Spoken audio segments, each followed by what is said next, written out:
안녕하세요. 경제 읽어주는 남자 김광석입니다. 중국산이 몰려오고 있습니다. 중국이 과잉 생산 전략을 꾀하고 있고 미국은 이 부분에 굉장한 경계감을 갖고 있는 모습입니다.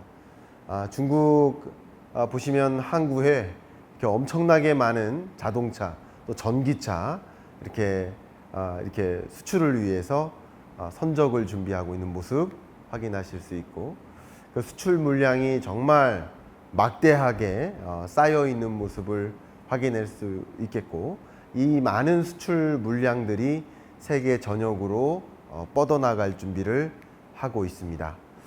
왜 이렇게 생산 역량을 높이느냐, 과잉 생산 체제를 만드느냐, 그거 세계 경제에 안 좋다라고 경고음을 던지고 있습니다. 상당한 경계감을 갖고 있습니다. 미국뿐만 아니죠. 세계 각국이 마찬가지고 우리나라도 상당한 경계감을 갖고 있습니다. 그러니까 2025년 경제를 전망하기 위해서 저도 25년 경제전망서를 집필을 마무리했고, 이 전망서를 쓰는 과정에서도 중국 경제를 특히 예의주시해야 되고, 중국 경제가 너무나 안 좋기 때문에 과잉 생산 체제를 만들고 있고, 그게 세계 경제에 어떤 영향을 미칠지를 기술을 했는데요.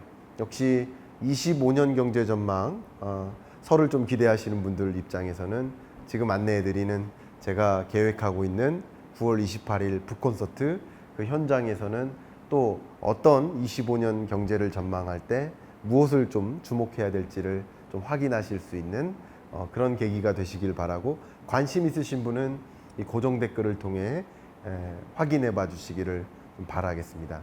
피벗의 시대 2025년 경제 전망 기대해 주시고, 말씀드렸던 중국의 과잉 생산 이 부분을 한번 짚어보도록 하겠습니다. 중국의 과잉 생산 문제가 실제 부각이 되고 있습니다. 중국의 재고 증가율이 최근 3.1%, 3%대를 초과하면서 사실 굉장히 높게 재고가 쌓이고 있습니다. 재고가 쌓여 있는데 생산을 덜 하고자 하는 생각을 안 갖고 있어요. 중국의 산업 가동률이 72.7%로 급격히 떨어졌는데, 이게 과잉 설비 여부를 판단하는 기준이 79%거든요. 업계에서 그렇게 현재까지는 판단하고 있습니다. 그 79%를 여전히 밑돌고 있는데, 더 강하게 떨어지는 것은 지금 중국의 설비가 과잉이다, 재고가 쌓여 있다. 그런데도 계속 설비 투자를 고도화하고 역량을 또 넓혀나가고 있습니다. 중국이 왜 이렇게 과잉 생산하고 있고, 그게 왜 문제가 될지, 이런 문제가 지금 가시화되고 있는데 그 부분을 하나하나 주목해 보도록 하겠습니다. 미국이나 그 밖의 다른 나라들, 또 제조 강국들, 독일이나 한국 기업들도 마찬가지예요. 중국의 이런 과잉 생산, excess production capacity, 생산 용량을 과잉으로 가져가는 그런 중국의 움직임에 대해서 옐렌도 얼마 전에 경고의 목소리를 내지 않았습니까? 실제 왜 경고의 목소리를 내고 왜 주요국들은 중국의 과잉 생산에 경계심을 갖고 있는지 설명을 드린다면, 첫 번째가 바로 불공정 무역입니다. 중국이 과잉 생산하는 이유는 뭘까요? 수출하기 위함이겠죠. 근데 중국은 유독 보조금 비율이 높습니다. 그러니까 GDP 대비 보조금 지급액의 비율을 계산해 보면 중국만 정말 1%를 훨씬 초과하는 1.7%에 달합니다. 프랑스, 일본, 독일, 대만, 미국 다 보조금이 차지하는 그 비율이 0.5% 미만 혹은 그 언저리밖에 안 됩니다. 그러니까 단적으로 중국이 다른 제조 강국들과 비교했을 때 단적으로 보조금 비율이 높기 때문에 그 보조금을 받아서 저렴하게 생산하고 과잉 생산한 다음에 세계 경제에 이렇게 막 확대 보급하면, 그러면 다른 나라 제조 기업들은 어떻게 될까요? 흔들릴 수밖에 없지 않을까요? 주요국의 약 4배에 달하는 중국의 이런 불공정한 생산 지원, 이게 이슈가 부각이 되고 있는 거고요. 우대 대출, 직접 보조금, 뭐 세금 혜택, R&D 지원 이런 것들이 주요 보조금 비율에 해당되는 것들인데 WTO 같은 경우도 중국의 이런 산업 정책이 투명성이 부족하다. 숨겨진 보조금은 더 있을 수 있다라고 가능성을 이미 제기했었습니다. 근데 중국 같은 경우는 자국의 고품질 신재생 제품이 오히려 글로벌 녹색 문제 해결에 기여하고 있는 거 아니냐고 반발하고 있기 때문에 반발하는 만큼 이런 문제를 지적을 받고 있음에도 불구하고 이런 어떤 움직임을 제고할 생각은 전혀 없어 보인다. 실제 중국의 생산 지배력을 보시면 자동차, 기계 엔진, 의료기기, 산업장비, 전자제품 주요 산업에 걸쳐서 이 제조업 전반에 걸쳐 이 공급망을 스스로 구축하고 있는 유일한 국가가 중국입니다. 그러니까 전방위적으로 공급망을 완전히 구축한, 쉽게 말하면 중국이라는 이 나라는 다른 나라에 대한 공급사슬 의존도 없이 자체적으로 자동차를 생산해낼 수 있는 전방위적 공급망을 구축하고 있는 나라고, 자동차뿐만 아니라 전 산업에 걸쳐서 중국은 공급망을 확고히 갖고 있습니다. 상대적으로 미국, 캐나다 같은 경우는 산업장비라는 면에서는 부분적 공급망을 갖추고 있고 전자제품 같은 경우 공급망이 미흡한 상황입니다. 멕시코 같은 경우도 산업장비에 있어서는 공급망이 매우 미흡한 상황이고요. 동유럽 같은 경우도 마찬가지입니다. 역시 인도, 호주, 일본, 한국 다 비교를 해봐도 전 산업에 걸쳐서 전방위적 공급망을 확고히 구축하고 있는 나라는 중국 유일하기 때문에 중국은 보조금을 더 많이 의존해서 막대한 이런 생산 지배력을 활용해서 세계 시장을 더 장악해 나가는 모습이라고 볼 수 있을 것 같아요. 반면 중국 내수는 어때요? 내수가 안 좋아요. 내수가 안 좋아. 부동산 시장이 아직도 회복이 안 되고 있고 소득이 부진합니다. 그러면 이렇게 많이 만들어도 소비가 안 될 것이기 때문에, 그렇기 때문에 생산을 줄인다? 그럼 내수 회복은 더 멀어져요. 고용 침체는 더 장기화돼요. 그러니까 어떻게 합니까? 과잉 생산이라도 해서 많이 찍어내서 이참에 생산 지배력을 가져나가자. 중국의 제조업 경쟁력 지수가 9년 연속 2위를 기록하고 있습니다. 주요국 중 유리하게 원자재, 중간재, 최종재를 아우르는 이 산업 클러스터를 완전히 독립적으로 구축한 상태고 상품을 대량으로 공급합니다. 특히 첨단 제품 같은 경우는 우수한 품질이, 또 전통 제품 같은 경우는 낮은 가격이 경쟁력의 요인이에요. 첨단 제품은 품질이 우수하고 전통 제품은 가격이 싸니까, 그러니까 정말 이거는 뭐 만능인 거죠. 끝판왕인 거죠. 자동차나 그 밖에 5가지 분야에 걸쳐서 유일하게 자체 완성 그 공급망을 구축하기 때문에 제품 가격을 획기적으로 또 절감할 수 있다는 장점이 있죠. 그런 중국의 생산 지배력은 어떤 영향을 미칠까? 물량 공세합니다. 물량을 늘려요. 수출 물량이 늘죠. 수출 물량이 느는 동안 가격 증가율은 어때요? 가격 상승률이 계속 마이너스죠.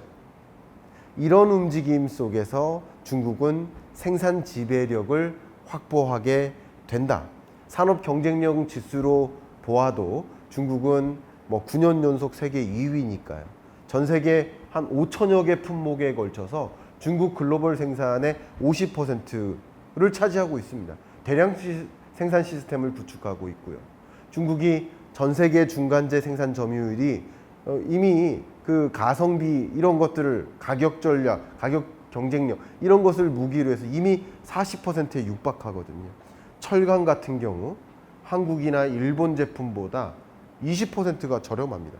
그러니까 전통 제품은 가격 경쟁력으로, 또 하이테크 제품은 품질 경쟁력으로 둘 다 승부를 걸고 있기 때문에 중국이 강력한 생산 지배력으로 세계 시장을 장악해 나가고 있어요.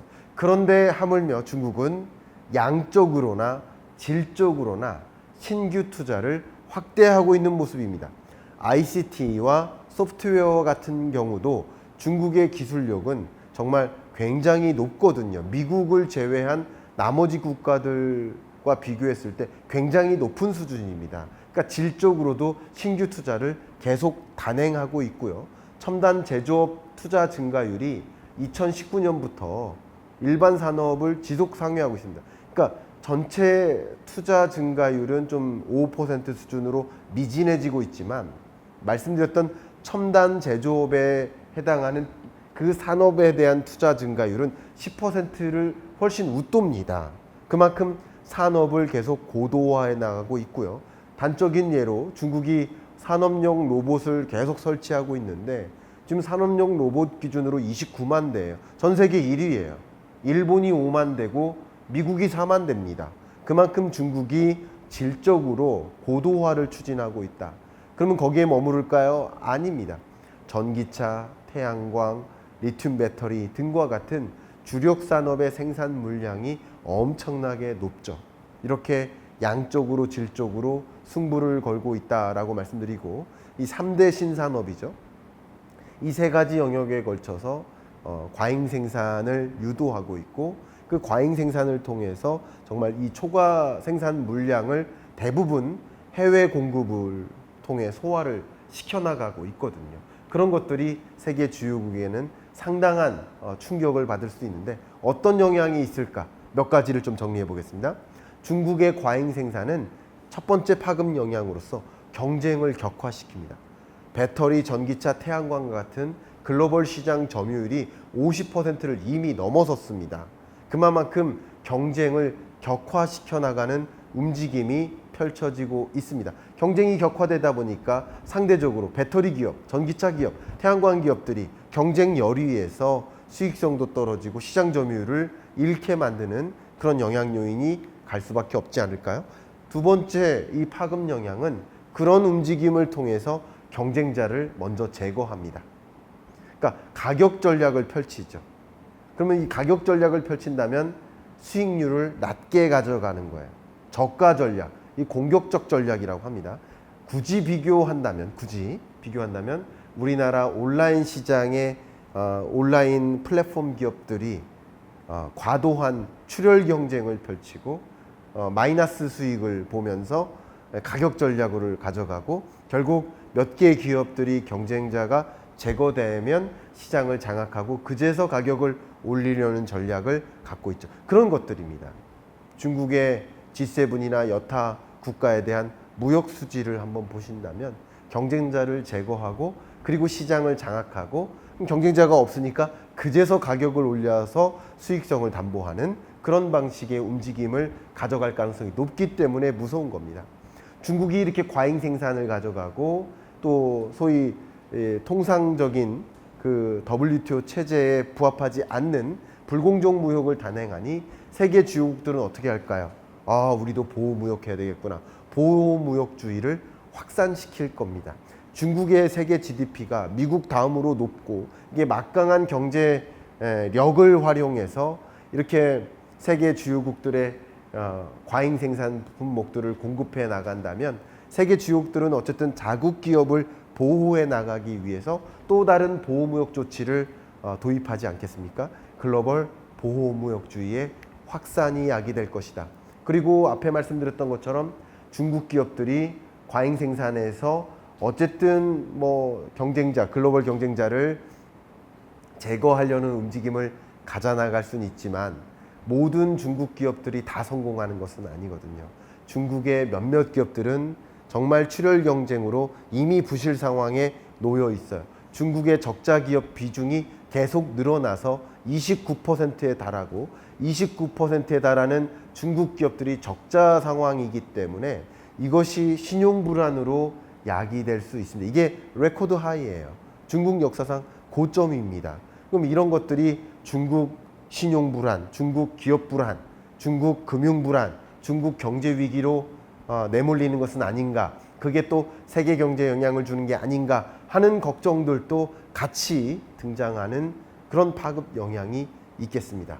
자, 우리는 어떻게 대응해야 될까요? 중국 기업들이 우리 한국의 시장에도 많이 진입하고 있습니다. 전기차도 마찬가지입니다. 훨씬 저렴한 안정적인 품질을 가지고 한국 시장에 진입을 하고 있습니다. 경쟁이 심화되고 있습니다. 또 우리 내수 시장도 중요하지만 한국과 중국이 이제 더 이상 이 보완적 관계가 아니에요. 이제 경쟁국이 됐습니다. 한국과 중국의 수출 경합도가 높아요. 한국이 주로 수출하는 품목들 보십시오. 전자기기 및 부속품, 차량 및 부속품, 원자로 보일러 및 기계류 다 1, 2, 3위가 중국도 다 같이 1, 2, 3위입니다. 우리나라의 5위 제품, 플라스틱 및 부속품도 중국의 4위입니다. 우리나라 7위 제품, 유기화학품 역시 중국의 9위 품목입니다. 뭐 철강, 그 밖에 나머지 제품들도 매우 유사합니다. 그럼 우리나라도 대세계에 수출을 하는데 중국도 대세계에 수출을 하고 중국이 이렇게 과잉 생산으로 경쟁력을 격화시키고 경쟁자를 제거하려는 이런 움직임이 이어질 때 우리는 이런 경쟁 심화에 어떤 대응을 할 것인지를 본격적으로 고민해야 되는 그런 시점이 아닌가. 중국이 아닌 그 밖의 신흥국 수출 대상국들을 확보하는 전략도 꿰야 될 것이고 중국 제품과 어떻게 차별화할 것인가도 꿰야 될 것이고 가격 전략으로 안 된다면 품질 전략으로 더 많은 집중을 해야 될 필요도 있을 것이고 기업의 대응 전략, 정부의 대응 전략 함께 필요한 시점임을 강조하면서 중국산이 몰려온다. 중국의 과잉 생산 체제에 미국만 혼자 경고하는 것이 아니라 우리나라 내부적으로도 스스로 경고를 함으로써 미리부터 대응책을 강구해야 되지 않을까. 그렇지 않으면 우리나라 더 어려워질 수 있겠다라는 걱정을 하고 몇 가지 제안들을 했는데 그런 구체적인 제안들을 더 고민해 볼 수 있는 그런 계기가 되기를 바라는 마음으로 이번 주 강의를 마무리하겠습니다. 감사합니다.